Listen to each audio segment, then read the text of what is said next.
네, 시청자 여러분 안녕하십니까. 포커스인 제주 14번째입니다. 추석 연휴가 닷새라서 그래도 조금은 쉬었다는 느낌이 있는데 지방 정가는 어느 때보다 바쁜 연휴였던 것 같습니다. 앞으로 20일 안에 더불어민주당은 대선 후보가 확정이 되고 국민의힘도 후보가 4명으로 압축되기 때문입니다. 게다가 내년 지방선거 출마 예정자들은 지역 민심을 살피느라 쉴 틈조차 없었던 것 같습니다. 오늘 포커스인 제주에서는 이번 추석 연휴 여느 정치인 못지않게 바쁜 행보와 많은 고민을 하셨을 것으로 보이는 정치인 한 분을 먼저 만나보겠습니다. 자, 국민의힘 제주도당의 도당위원장이신 허양진 위원장 모셨습니다. 네, 안녕하십니까. 네, 호칭이 좀 생소한 것 같습니다만. 네. 네.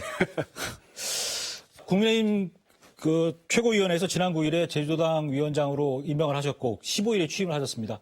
한 열흘 채 안 된 것 같은데 정치인 행보를 해보시니까 어떠셨는지요? 예, 상당히 정치가 힘들다는 것을 느꼈습니다. 뭐 짧은 기간이었지만 또 앞으로 더 지내보면 더 느끼겠지만 참 정치하는 분들 참 대단하시다. 예. 뭐 이런 생각을 했습니다. 어떤 점이 대단하다고 느끼셨는지요?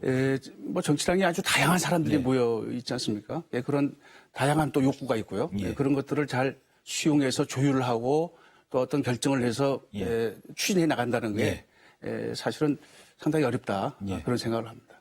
제주대학교 총장을 8년 하시고 쭉 대학에만 계시다가 갑자기 이렇게 정치인으로 변신을 해보자라고 결정하신 이유가 어떤 건가요? 뭐 사실은 제가 8년에 제주대학교 연임 총장을 마치고 명예퇴직을 했습니다. 예.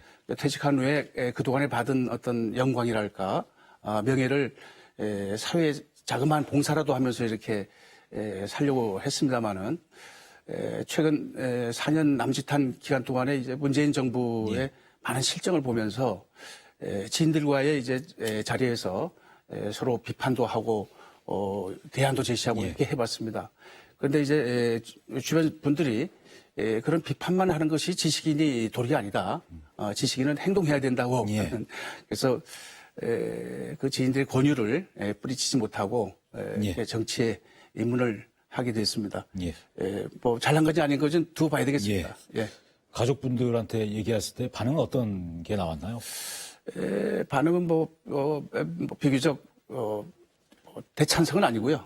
상당히 우려하는 그런 마음을 가지고 저한테 조심스럽게 이렇게 찬성을 해주셨습니다.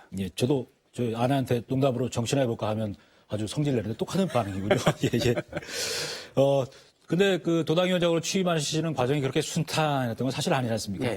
처음에 중앙당이 제주도당을 사고당으로 지정해놓고, 그다음에 허양진 당시 전 총장을 도당위원장 직무대행으로 내정을 하니까 반발이 불거진 게 뭐냐면 어떻게 더불어민주당 송재호 국회의원의 후원회장을 했던 사람을 도당위원장으로 영입하느냐 이런 반발이 나왔습니다. 그리고 전 도당위원장인 장성철 전 도당위원장은 기자회견 열어서 막 성토도 하고 했는데 왜 이런 논란이 나왔던 건가요? 뭐 당연히 그런 논란이 있을 수 있습니다. 제가 내 사정을 모르는 분들은 송재호 국회의원의 후원회장을 했다면 민주당 활동을 한 것이 아니냐는 오해를 합니다. 그런데 저는 송재호 국회의원의 후원회장을 한 것은 개인적인 친분이 아주 두터웠고요. 같은 옆 학과에 있었고 연구실도 지근거리에 있었고 22년 동안 우리 제주대학교 교수로서 아주 친밀하게 지냈던 사이이기 때문에 국회의원에 출마한다고 하면서 후원회장을 맡아달라는 그런 권유를 제가 거절할 수가 없는 그런 관계였습니다. 그렇다고 내가 민주당의 당직을 가진 것은 아니고요. 또 민주당 당원으로도 가입해 본 적이 없습니다. 그래서 민주당하고는 거리가 있는 거고요. 개인적인 후원회장이다. 과거에 정치인들은 보면은 여당, 야당 후원회장을 만든 경우도 허다합니다. 그러니까 그에 대해서는 크게 염려 안 해도 되고요. 단지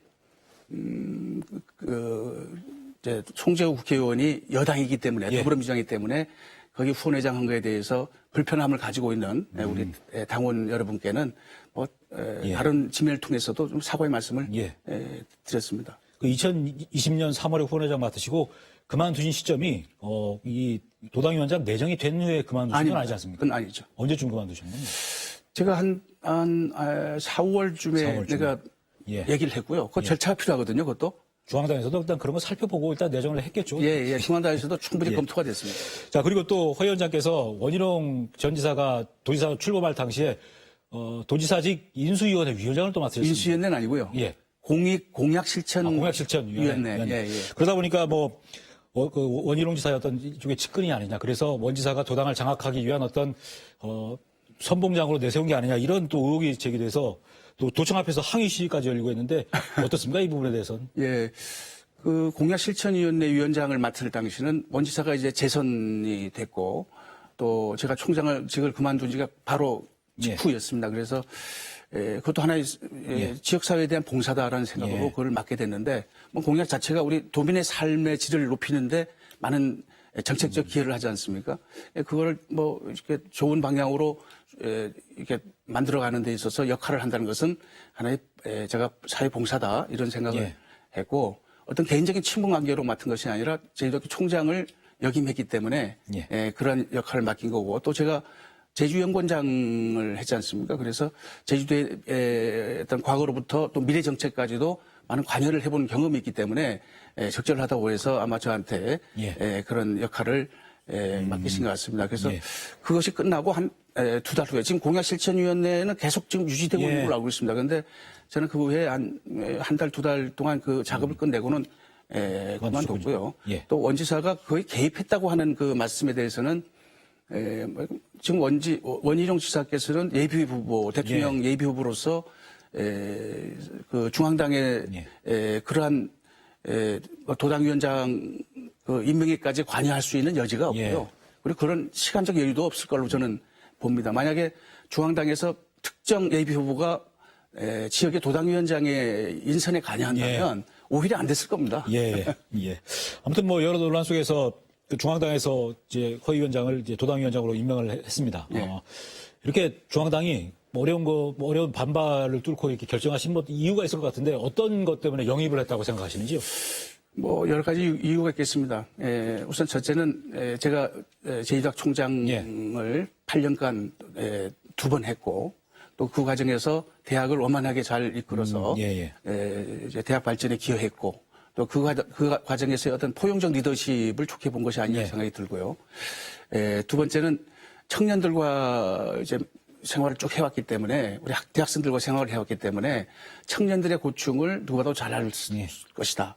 그리고 어떻게 보면 정치에 입문해보지 않은 어떻게 보면 정치에 서툴지 모르지만 이미지는 상당히 신선하다고 하는 것이 있고요. 세 번째는 제주연구원장을 하면서 아까 말씀드렸습니다마는 지역사회에 대한 정책적 마인드가 좀 나을 것이다. 이런 점들이 높게 평가되지 않았나 생각합니다. 리더십 있고 신선하고 어떤 지역 정책에 잘 끌고 갈 것이다. 이렇게 판단했다. 이렇게 또 인지도도 상대적으로 또 그렇게 낮지 않기 때문에 그런 점에서 영입을 하나 생각합니다. 알겠습니다. 도당위원장 취임 이후에 어떤 그 취임에 반대했던 당원들이라든가 어떤 지도부들하고 어떤 도당 봉합을 위해서 그 좀 수습책을 같이 논의를 하고 계신지요? 지금은 그분들도 지금 저 대선 후보의 캠프에 가 계시고 워낙 바쁘기 때문에 직접 지금 열흘 제가 임명된 지 한 15일도 채 안 됐습니다. 그래서 통화는 했습니다. 그리고 추후에 시간이 되면 만나기로 했고요. 직접 현재 만나서 논의는 못했습니다. 그러나 조직을 이렇게 정비하는 과정에서 또 그쪽에 관여했던 분들하고도 많이 협의를 하겠습니다. 통화하신 게 어떤 장성철 전 도당위원장, 부상일 또 당협위원장도 통화하고 또 옛날에 사고당으로 됐습니다만 강경필 당협위원장하고도 통화했습니다. 알겠습니다. 자, 제주시을 서귀포 세계선거구의 당협위원장도 모두 교체가 새 인물로 됐는데 그분들하고 어떤 도당 정비 방안에 대해서 좀 협의라든가 논의를 해보셨는지요? 지금 하고 있습니다. 하고 있는데 저희들이 임명됐다는 통보를 받고 그 다음 주 월요일 날 금요일 날 통보를 받고 그 다음 주 월요일 날 이제 모여서 간담회를 했고요. 일단 지금 조직위원장 세 분의 당협의 조직위원장님들이 당협위원장으로 신분이 바뀌어야 됩니다. 그러기 위해서는 당연히 바뀌겠는데요. 근데 이제 그 절차가 있습니다. 당규에 따라서. 그러면 각 당협별로 운영위원회를 열어서 그러니까 읍면동별로 한 분, 플러스 7해서 예. 운영위원회를 구성하고 운영위원회가 추천되면 도당 운영위원회에서 승인을 예. 받고 승인된 운영위원회가 조직위원장을 당협위원장으로 선출을 해야 됩니다. 예. 그것이 또 도당 운영위원회 승인을 받아서 중앙당에 보고하는 예. 그런 절차를 지금 진행 중에 있습니다. 예. 그러려면 이제 당협위원장이 될 그런 예. 조직위원장님들이 지금 각 운명별로 운영위원을 구성하기 위한 예. 우리 지역 주민과의 접촉을 지속적으로 하고 있습니다. 세계 선거가 먼저 정비가 어느 정도 되고 그다음 도당 정비가 이렇게 올라가겠군요. 예. 자, 아까 말씀도 하셨지만은 보도자료에서도 취임하시면서 내신 보도자료도 마찬가지로 문재인 정부에 대해서 상당히 비판적인 좀 의견을 많이 내놓으셨던데 네. 문재인 정부 어떻게 평가하십니까? 코로나19로 예. 인한 그런 문제도 없잖아 있습니다만은 이거 말고도 예. 실제로 부동산 문제, 예. 그다음에 일자리 문제, 또 임대차법 문제, 또 과세 문제 이런 경제 문제가 많이 실패해서 지난번 4월에 4.7 부동산 서울시장하고 부산시장 예. 보궐선거에서 예. 심판이 됐지 않습니까? 그 당시 벌써 역대 그와 같이 격차가 벌어진 서울시장 선거가 없었습니다. 예. 그처럼 국민들이 많이 실망을 하고 있고 또 북한 문제도 처음에 잘 데리고 갔더니 지금 또 원위치 왔고요. 그다음에 한미 관계, 한일 관계도 그렇게 큰 진전이 없고 이런 외교안보 문제도 국민들의 어떤 그 안전을 위한 그런 대책이 잘 세워지지 않고 있다는 점. 이와 같이 사실 정치라는 것은 국민의 삶을 편안하게 하는 것입니다. 예. 점점 국민의 삶이 팍팍해지고 있다. 예. 그런 점에서 문재인 정부의 지금까지의 해온 것은 상당히 실패다 이렇게 보고 있고요. 특히 박근혜 대통령의 탄핵에 이어서 예. 새롭게 태어난 정부 아닙니까? 그래서 초기에는 상당히 기대를 많이 했는데 기대가 컸기 때문에 실망도 더 커졌다 이렇게 생각을 합니다. 예.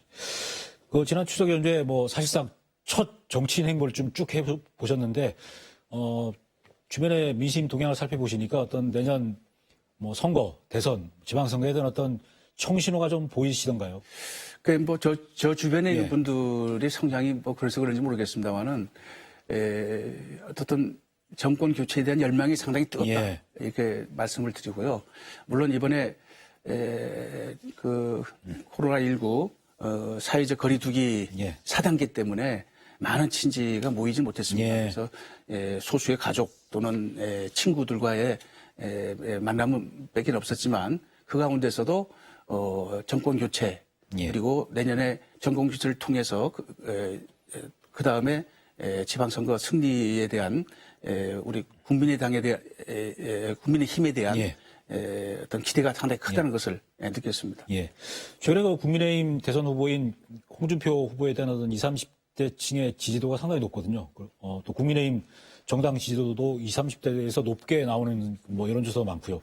그런 게 실제로 대학 교수도 하셨으니까 좀 주변에서 그런 좀 느낌들이 있으신가요? 예. 특히 가장 큰 거는 이제 일자리 문제와 부동산 문제가 아닌가 생각합니다. 이게 지금 청년들이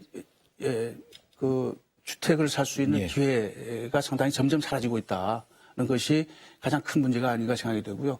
또 물론 이게 정규직이 비정규직의 정규직화 문제도 너무 급속하게 이루어지면서 이제 젊은이들에게 좋은 일자리를 얻는 기회를 많이 뺏긴 것이 아닌가 그런 것들이 또한 청년층의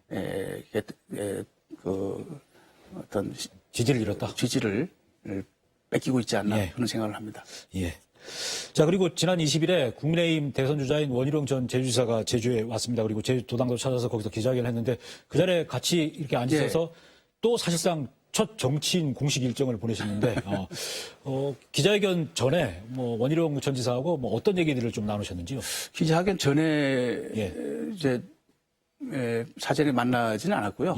그 시간이 이제 일정이 있기 때문에 기자회견하는 직전에 이제 도착을 하셨고 기자회견이 끝나서 또 거기 우리 당협위원장 또 우리 당 도의원들하고 예. 간담회를 가지셨습니다. 예. 그 자리에서 당연히 예비 후보이기 때문에 우리 예. 당의 대선 예비 후보이기 때문에 이제 2차 경선에 대한 지금 제주도의 아들로서 예. 또 제주도 지사를 역임한 제주도 출신으로서 4강에 들 수 있도록 예. 대선에 승리할 수 있도록 예. 이제 국민의힘 예. 제주도 당이나 당원들이 도와달라고 하는 예. 그런 당부의 말씀이 있었습니다. 예. 뭐, 원희룡 전 지사가 아직은 지지율이 높지 않다 보니까 제주 표심에 상당히 기대를 하는 것 같은데 이 얘기 잠깐 좀 들어보고 가겠습니다. 예. 3차 경선을 들어가게 되면 아마 네 사람으로 집중된 가운데에서 정책 역량이라든지 국가에 대한 운영 준비 그리고 상대방 후보와의 맞대결에서 나오는 강점과 약점 이 점으로 정확히 초점이 맞춰서 갈 텐데요. 우선 거기에 무대에 아무튼 당당히 참여할 기회를 갖는 게 현재로서는 시급한 과제입니다. 그런 점에서 우리 그냥 쳐다보고 있으면 알아서 하겠지가 아니라 우리 제주도민들께서 또 우리 제주도의 우리 당원들께서 정말 제 손을 붙잡고 무대 위로 올려주셔야 됩니다. 정말 간곡히 부탁을 드리겠습니다. 네. 그 국민의힘이 뭐 아까 3차 경선 얘기했는데 다음 달 8일에 현재 8명을 4명으로 줄이는 예. 2차 컷오프를 하거든요. 예. 2차 컷오프 대상 자 4명 중에 원희룡 전 지사가 어떻게 들어갈 것 같습니까? 어떻습니까? 제가 여기서 뭐 예. 예측하기엔 상당히 곤란한데요. 뭐 여론조사에서는 뭐 최재형 전 감사원장 다음 5위인데 예. 최재형 감사원장 요새 좀 캠프도 해체하고 해서 좀 지지율이 빠지는 추세라서 어떻게 보시는지. 다음부터는 아마 당원 참여 비율이 좀 높아지기 때문에 오랫동안 정치를 한 예. 원희룡 지사가 당원들의 지지율에서는 조금 앞서지 않을까 예. 그런 예측을 한번 해봅니다. 뭐 그러면 이제 4명 안에 들어갈 수 있다. 그런 가능성이 있는 거죠. 예. 원희룡 지사가 앞으로 남은 기간 동안 어떻게 지지율을 끌어올릴 건지 그 남은 기간 구상에 대해서도 얘기를 했는데 이 얘기도 잠깐 들어보겠습니다. 정권 교체에 대한 그 대항마의 위치로서 진행되고 있기 때문에 현재까지는 그 순위에서 큰 변동이 없습니다만 이제 2차 경선에만 6번의 토론 그리고 당원들의 30% 투표 그리고 3차 경선에 가게 되면 10여 회가 넘는 그런 토론이 되면서 특히 민주당의 후보가 확정된 상태에서 본선 경쟁력과 국정 운영에 대한 준비 내용 이 부분으로 초점이 옮겨갈 거기 때문에 충분한 지지율 변동과 국민들의 평가를 통해서 부각될 수 있는 그러한 앞으로의 과정들이 남아있다고 생각합니다. 그리고 정치적 여건도 어느 대선보다도 그 격렬한 변화의 요인들이 많은 예측 불가능한 대선이기 때문에 현재까지는 비록 기대에 못 미칩니다만은 그것을 가지고 이게 끝까지 굳어져서 간다. 그렇게 보지 않고요. 또 그렇게 볼 필요도 없다고 생각합니다. 앞으로 더 치열하게 해서 충분한 의미 있는 평가를 받을 수 있도록 하겠고요. 자, 여야 뭐 대선 주자들이 제주 관련 공약도 계속 내놓고 있는데 지금 도당 차원에서 혹시 대선 주자들한테 전달할 공약들 만들 준비를 하고 계신지요? 예, 그렇죠. 당연히 또 중앙당 차원에서 예. 공약 개발단 구성을 전부 지역별로 지시가 내려왔고요. 예. 그에 따라서 공약 개발단을 구성하고 거의 대선 후보가 결정되기 전에 공약을 개발해서 당에 전달할 계획을 갖고 있습니다. 예. 자, 그리고 지금 국민의힘 경선이 한때는 윤석열 대세론이 압도적이었는데 지금 대세론이 사라졌습니다. 예. 좀 너무 판세가 급격히 변하는 상황이라서 누가 국민의힘 대선 주자가 될 거라고 혹시 보시는지요? 뭐 저는 예측할 수 없고요. 또 예측이 된다 해도 여기서 말씀드리기는 곤란한데 우리 국민의힘 제주도당은 공정한 경선 관리가 임무입니다. 그러니까 공식적으로는 경선을 관리하는 거고요. 개개인은 뭐 또 다 지지하는 후보가 있겠죠. 그러나 당의 차원에서 당 조직 차원에서는 이제 뭐 선상후사라는 그 마음을 가지고 이번 경선이 잘 이루어지고 공정하게 이루어지고 경선이 끝나면 또 원팀이 될 수 있도록 예. 그렇게 노력을 해나가겠습니다. 자, 뭐 추석 연휴 기간에 발표된 여론조사 결과를 쭉 보니까 내년 그 대선에서 정권 교체를 희망한다는 그 답변 비율이 좀 높게 나온 여론조사들이 좀 있더라고요. 내년에 실제로 정권 교체, 뭐 어떤 분은 정권 탈환이라고 하시던데 가능할 거라고 보십니까? 저는 가능하다고 봅니다. 예. 어떤 이유 때문에? 아까도 말씀드렸지만 예. 지난번 지방선거에서 극명하게 예. 나타나지 않습니까? 국민들의 어떤 문재인 정부에 예. 대한 실망이 워낙 크기 때문에 이번엔 정권 교체를 통해서 예. 지금 급하게 가고 있는 입법 독재라든지 이런 것들을 좀 막아야 되겠다. 예. 또 내 편 아니면 예. 없다. 그러니까 우리가 없는 거죠. 예. 내 편, 너 편으로 이제 구분이 돼 있고 우리 모두 국민이라고 하는 그런 개념이 상당히 부족하다. 예. 뭐 이런 것들을 막아야 되겠다고 하는 국민들의 열망이 상당히 예. 크기 때문에 가능할 정권 것이다. 교체라는 그런 열망이 높다 이렇게 생각합니다. 예. 자, 이제 도당위원장이시다 보니까 물론 대선도 중요하지만 내년 지방선거에 대한 걱정이 많으시죠? 예, 맞습니다. 예. 일단 더불어민주당은 도지사 후보군이 워낙 많아서 고민인데 국민의힘은 지금 드러난 후보가 없습니다. 혹시 중앙당에서 그 허 위원장을 뭐 책상이나 지켜라, 도당 정리나 해라 이렇게 해서 영입은 안 했을 것 같거든요. 내년 도지사 선거에 출마할 가능성이 전혀 없습니까? 예, 지금은 뭐 전혀 고르지 않고 있습니다. 예. 뭐 저희들 이제 대선 후보가 결정되고 원팀이 되면 각 캠프에 있던 분들 예. 또는 이전에 지금 거론됐던 제주도 도지사 후보로서 예. 거론됐던 또 야권의 분들 우리 한 뭉쳐서 대선을 이기고 나면 더 많은 후보들이 우리 당으로 몰려들 것이다 예. 이렇게 봅니다. 그 중에 진짜 국민의힘의 어떤 가치를 공감하고 또 같이 갈 수 있는 그런 분들 중에서 도민들의 지지도가 높은 또 이지도가 높은 분을 우리가 선정해 나가는데 제가 큰 역할을 하겠습니다. 예. 만약에 내년 대선에서 승리할 경우에 중앙당에서 제주지사 후보를 전략공천할 수도 있다는 그런 말씀이신 거네요.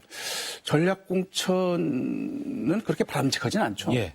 가급적이면 경선을 통해서 우리 당원들이나 도민들이 바라는 그런 후보를 공천하는 게 맞다고 생각합니다. 예. 그런 방향으로 가도록 제가 중앙당에 요구를 하겠습니다. 그러나 정치 상황이라는 것은 지금 모르지 않습니까? 예. 그래서 뭐 그때 그런 상황이 뭐 안 된다 이렇게 장담할 수는 없지만 되도록이면 경선을 통한 공정한 공천을 통해서 도지사 후보를 내고 도의원들을 공천하는 그런 작업을 하겠습니다. 예.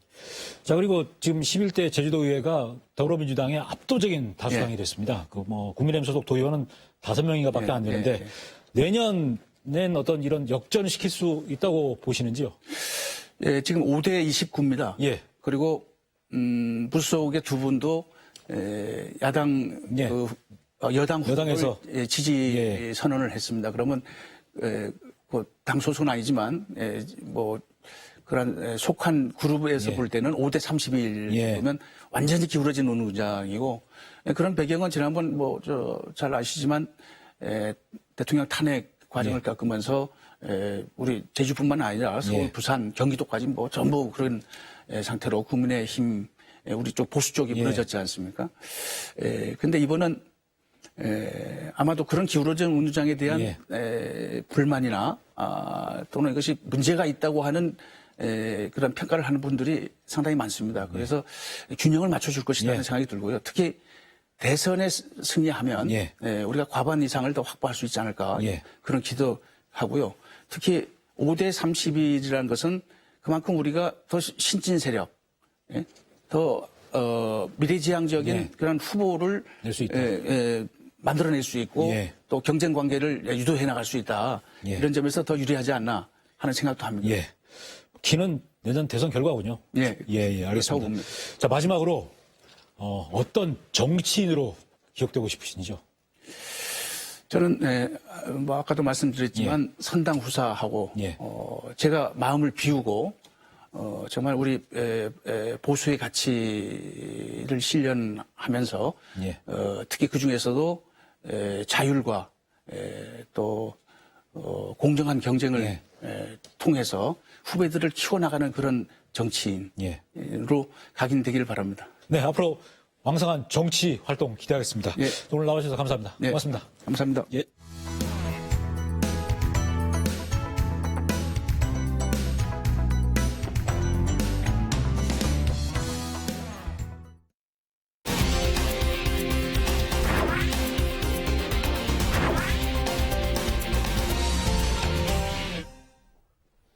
네, 포커스 이제주 후반부 이어가겠습니다. 추석 연휴 동네마다 또 정치 현수막들이 대거 등장했습니다.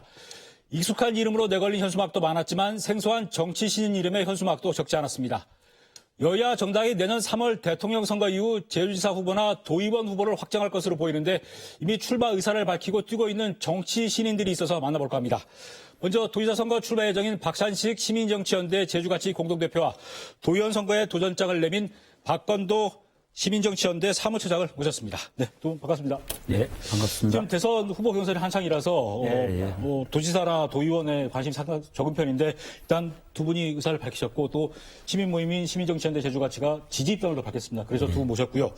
자, 우선 그 공동대표를 맡고 계시고 사무처장을 맡고 계신 그 제주 시민정치연대 제주가치가 어떤 시민단체인가요?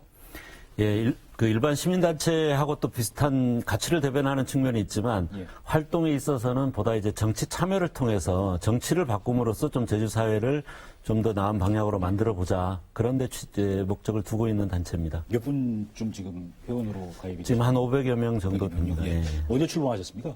예. 언제 만들어진 단체인가요? 아, 준비위원회가 작년 11월 달에 만들어졌고요. 정식 출범은 올해 4월 30일 날 이루어졌습니다. 예. 자, 뭐 사실상 여러 도지사 출마 후보군들 가운데 공식적으로 첫 출마 선언을 하셨는데 그동안 대표적으로 뭐 제2 그 공항 반대 활동가로만 알려졌습니다. 이렇게 어려운 정치인을 하겠다 결심하신 이유가 있는지요? 그 아시다시피 지난 한 30년 가까이 제주도가 너무 이제 관광객도 급증하고 예. 또 난개발이 이루어지면서 자연 공동체 그리고 사람까지 이제 망가지고 있는 상황이다라고 생각을 하고 예. 더 이상 이렇게 가는 것을 지켜볼 수는 없겠다. 뭔가 새로운 전환을 해야 되겠다. 그런 취지에서 이제 출마를 하게 됐고요. 예.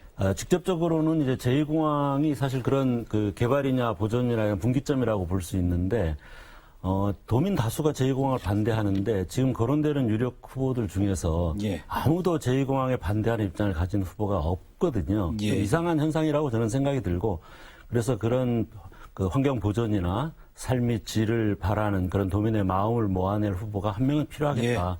그런 취지에서 나오게 됐습니다. 예, 알겠습니다. 자, 박건도 사무처장께서는 이제 30대 초반이시죠? 네, 맞습니다. 예, 어려운 도의원 선거, 뭐 정치 입문을 하시게 된 뭐 특별한 이유 있습니까?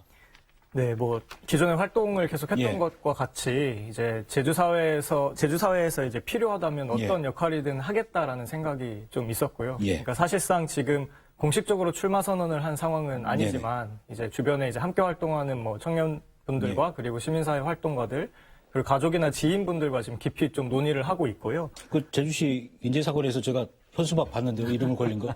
아, 예. 그게 출마 선언 아닌가요? 네, 뭐 그렇게 보시면 예. 될 것 같습니다. 네.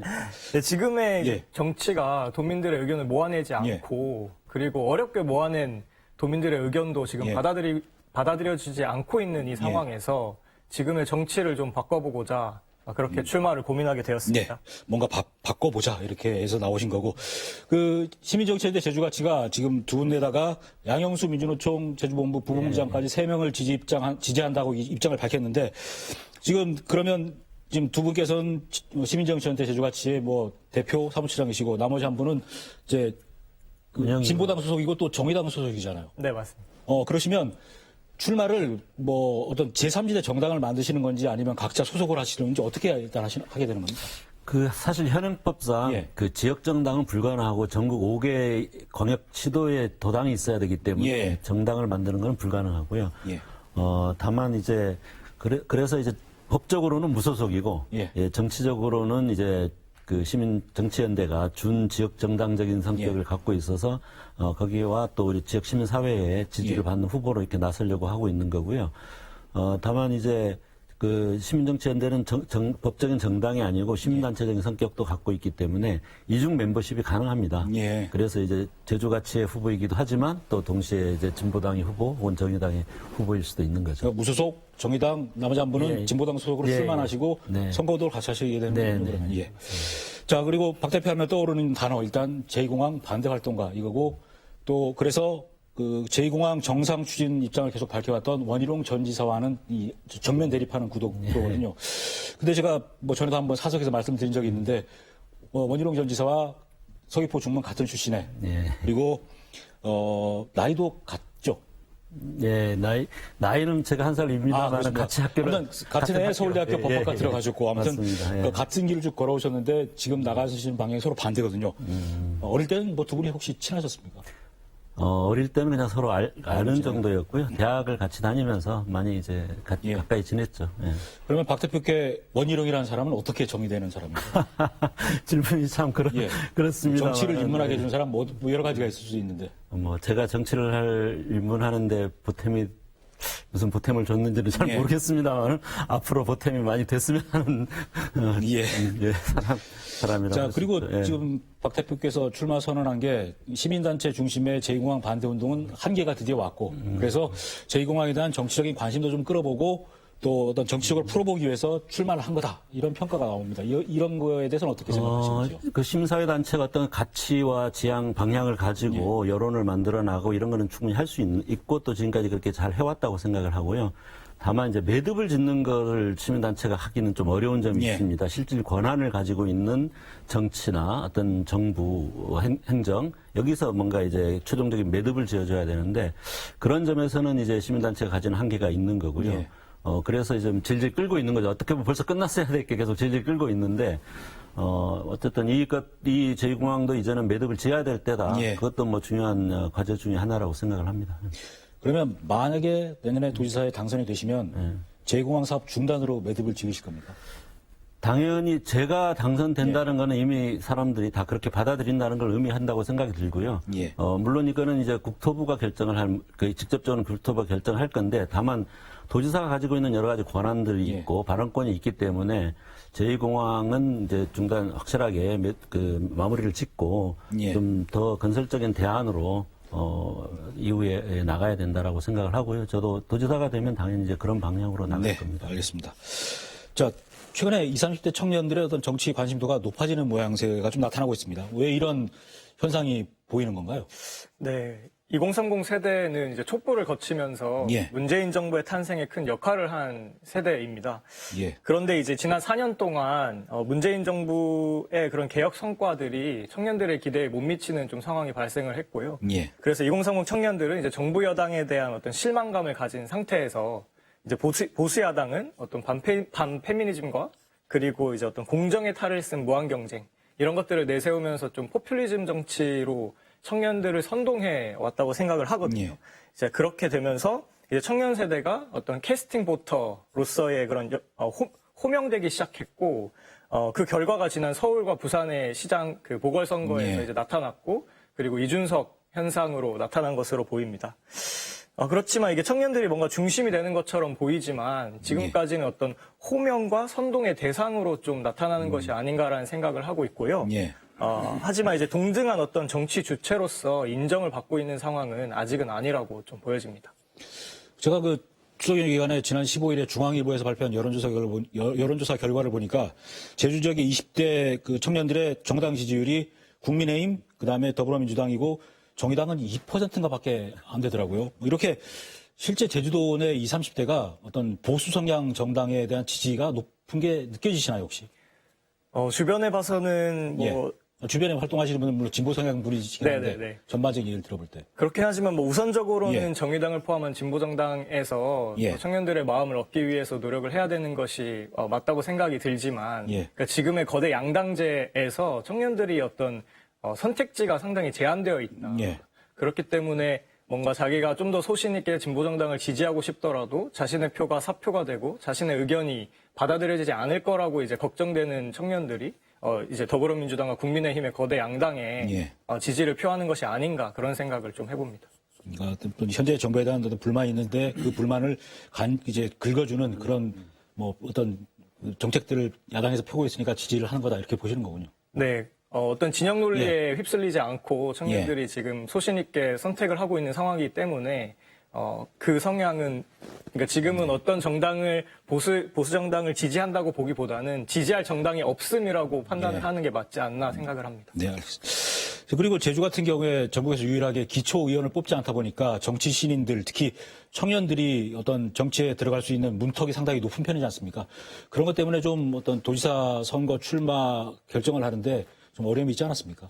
네, 도의원 선거 출마를 결정하는데 상당히 좀 어려움이 있었고 앞으로도 이제 많은 어려움들을 제가 헤쳐나가야 될 거를 좀 고민을 하고 있습니다. 지금 세대가 이제 최초로 부모 세대보다 가난한 세대라고 이제 불려지기도 하는데 지금의 정치 제도와 그리고 선거 문화에서는 막대한 돈과 어떤 막대한 조직 자원을 이제 활용해야만 당선이 가능하다 이런 공식이 있기 때문에 지금 저처럼 이렇게 어떤 경제적 자원과 조직적 자원을 이렇게 축적하지 못한 청년 세대들이 도전하기에는 상당히 어렵고 그리고 특히 2006년도에 4개 시군이 폐지되면서 기초의회가 사라졌지 않습니까? 그 상황에서 이제 광역 의원으로 바로 도전을 해야 한다는 것은 상당히 부담을 가지고 있는 것이 맞고 이런 부분들을 저는 해결하고 싶은 생각도 있습니다. 네. 부모 세대보다 가난한 세대, 확 와닿네요. 예. 그리고 또 중앙일보 여론조사 보니까 20대, 40대 조사를 했었거든요. 40대 제주도민 40대들의 정당 지도에서 정의당은 0%가 나왔더라고요. 근데 이런 상황에서 좀 20, 30대 지지도 낮고 40대도 낮고 한 상황에서 도의원 선거 출마했을 때 당선될 가능성이 뭐 어느 정도라고 보시는지 혹시?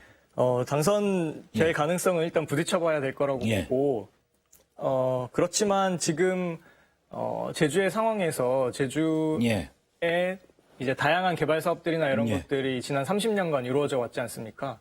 그렇지만 기존의 거대 양당의 정치는 그러한 제주도를 개발하는 데 있어서 앞장서서 이제 노력을 해왔고, 그러니까 지금은 도민들은 사실 상당히 그 개발의 이익을 가져가는 것이 아니라 상당한 삶의 피해로 다가오고 있거든요.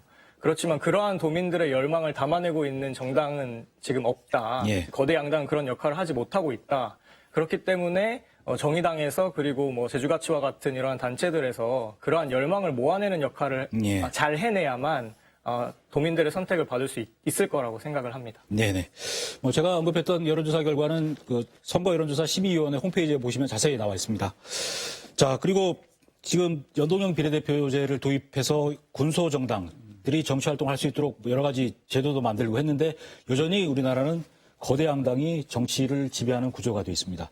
왜 이런 그 구조가 이어지고 있다고 보시는지요?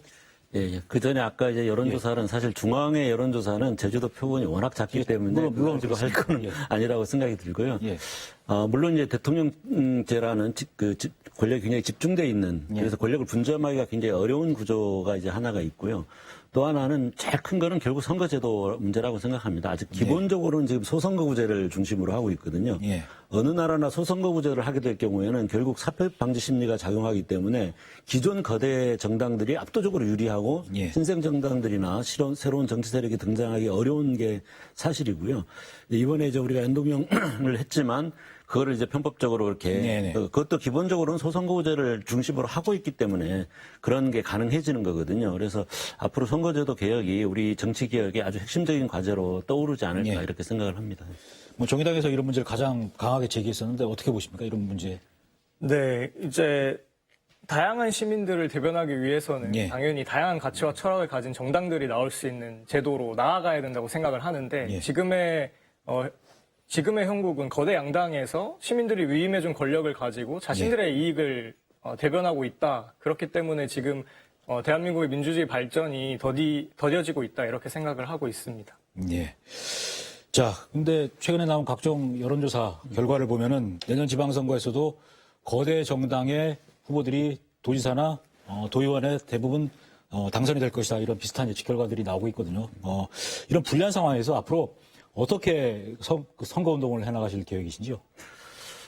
물론 이제 대선의 영향력도 있을 거고 거대 정당들의 영향력이 꽤 큽니다만은 저는 뭐 제주도 같은 경우에는 조금 다를 수 있다.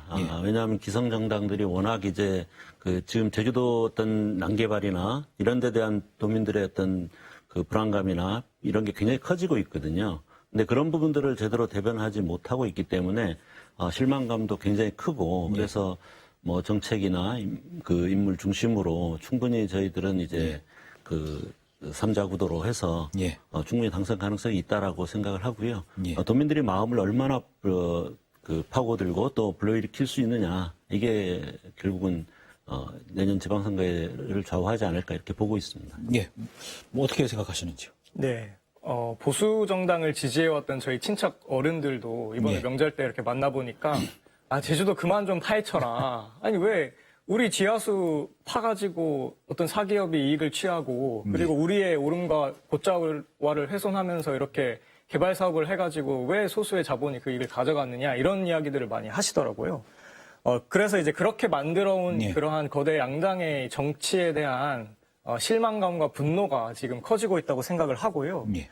이렇게 지금 그러한 양당이 대변하고 있지 못하는 그러한 도민들의 열망들을 어떻게 모아낼 것이냐 그런 기획 작업을 잘하는 것이 내년 지방선거의 어떤 필승 카드가 될 것 같습니다. 예. 그 제주같이에서 후보를 더 내실 수도 있는 건가요? 예, 도지사 후보 같은 경우에는 아니, 도지사 후보가 아니라 이미 도의원 이제 도의원 후보는 앞으로도 예. 추가적으로 2차 등록을 받아서 더 낼 수 있으면 낼 생각입니다. 예. 근데 선거라는 게 후보 혼자 뛴다고 되는 게 아니라 조직이 있어야 되고 여러 가지 뭐 뒷받침되는 게 있어야 되지 않습니까? 앞으로 어떻게 이런 선거 캠프나 이런 걸 꾸리실 계획이신지요? 일단 우리 시민정치연대 제주가치가 저희들을 지금 물론 아직 정식으로 선출된 게 아닙니다. 이제 선출 예비 후보 단계고요. 예. 이제 10월 말까지 최종적인 선출 과정을 밟게 되는데 우리 1차적으로는 제주가치가 주요한 동력이 될 것이고요. 뿐만 아니라 지역에 있는 여러 가지 시민사회 운동 세력들 그리고 사실 지역을 제가 이제 이번에도 제 고향이 이제 옛날 중문면인데 갔는데 거기서도 같이 해주겠다는 분들이 지금 많이 나오고 있습니다. 그래서 각 지역별로 충분히 조직을 꾸릴 만한 왜냐하면 이런 것들을 제대로 대변해주는 후보가 없다라는 것들을 다 알고 있고 또 이번에는 좀 달라져야 된다라는 생각들이 많기 때문에 충분히 저는 이제 기성 정당 물론 조직 외형적인 규모는 기존 정당들에 미치지 못할지 모르겠지만 실질적으로는 그에 버금가는 조직들을 충분히 할 수 있다라고 자신감을 좀 얻었습니다. 예. 제주시 1도 이동으로 출마하실 거죠? 네, 맞습니다. 거기가 제가 뭐 전에 살다 이사를 왔습니다만은 출마하는 후보들이 상당히 많거든요. 네. 어떻게 좀 조직을나 내지는 도와주실 분들을 꾸려나갈 계획이신지요? 저는 이제 주변에 뭐 함께 하던 뭐 청년단체 활동가들 그리고 정의당에서 또 활동하는 우리 당원 여러분과 그리고 제주가치를 비롯한 제주의 시민사회 단체들을 중심으로 이제 조직을 만들어가면서 함께 이제 선거를 고민해 나갈 예정입니다. 예. 자, 출마를 결정하시면서 당연히 공약도 준비를 하고 계실 텐데 제2공항이야 당연히 들어가 계실 거고 뭐 제주 전반적인 고민도 하고 계실 것 같습니다만 어떤 것들을 준비하고 계신가요? 우선은 저는 이제 그동안 말은 많았지만 이 난개발을 끝내겠다 또 전임 이제 원희룡 지사도 마지막에 송악선을 하면서 난개발에 마침표를 찍겠다 이런 얘기를 했지만 실제로 우리 도민들이 보기에 정말 저 사람이 되면 난개발 끝나겠구나 라고 할 수 있는 후보로 이제 제가 인식이 될 수 있다고 생각을 하고요. 그걸 위한 구체적인 공약으로 예를 들어 개발 안식년제를 실시한다든가 그다음에 입도세를 도입한다든가 그다음에 이제 관광 패러다임을 전체적으로 양적 성장 중심에서 질적 전환으로 이제 질적 관리로 전환한다든가 또 경제적으로는 사실 뭐 여러 가지 방안들이 있을 수 있지만 저는 무엇보다 제일 중요한 거는 돈이 관광 수입이든 아니면 지역 우리 도민들이 활동한 경제 활동의 성과들이든 이게 이제 지역 안에서 돌게 만드는 그래서 그걸 지역 순환 경제라는 개념으로 저는 이제 하고 있는데요. 지역 순환 경제로 경제의 기본 틀을 바꿔야 된다. 지금은 말하자면 외부 자본이 들어와서 제주도를 이용해서 벌어가는 이게 쉽게 얘기하면 빨대 경제다 이렇게 얘기를 하는데 그 빨대 경제를 지역 순환 경제로 바꿔서 우리 도민들의 실질적인 소득을 안정화시키고 어떤 삶의 질을 높이는 이런 방향으로 이렇게 하겠다라는 생각을 하고 있습니다. 예, 세부 공약들은 뭐 시간이 지나면 나오겠군요. 구체적인 것들은 이제 앞으로 차례 발표할 겁니다. 자, 뭐 일도 이동 위주의 공약을 준비하고 계신가요? 어떻습니까? 뭐 구체적인 공약은 뭐 저도 차근차근 이제 준비하면서 도민분들께 알려드릴 예정이고요. 다만 이번 선거를 고민하면서 어떤 공약과 정책이 어떻게 마련되어야 하는가에 좀 방점을 찍고 있습니다. 그러니까 후보와 캠프에서 어떤 전문가들이 공약을 짜서 도민들한테 이렇게 제시하는 것을 좀 넘어서서 예. 어떻게 이제 주민분들을 만나고 이야기를 듣고 그 문제 해결 과정까지 함께 할 것이냐를 기획하는 것이 저는 정치의 역할이고 후보자의 역할이라고 생각이 좀 들었습니다. 그래서 이제 선거 과정에서부터 어떤 풀뿌리 자치에 그러한 것들이 실현될 수 있도록 좀 예. 고민을 하고 있습니다. 예.